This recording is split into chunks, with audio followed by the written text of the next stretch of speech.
Réponse à ce refus de Rome d'accueillir l'Ocean Viking, Paris a décidé notamment de suspendre l'accueil prévu de 3500 réfugiés actuellement en Italie. Ce matin, Giorgia Meloni, la chef du gouvernement italien, a dénoncé la réaction du gouvernement français. On l'écoute.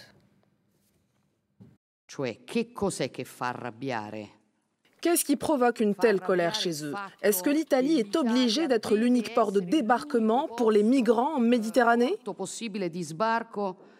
Il n'y a aucun accord qui mentionne cela. J'aimerais poser cette question à nos homologues. Est-ce que l'Italie a été choisie pour être l'unique lieu de débarquement des migrants en provenance d'Afrique? Je ne trouve pas que cette situation est très juste. Giorgia Meloni, qui à l'occasion de cette conférence de presse ce matin a également assuré vouloir trouver une solution européenne à cette question migratoire à Rome. On retrouve Natalia Mendoza, notre correspondante.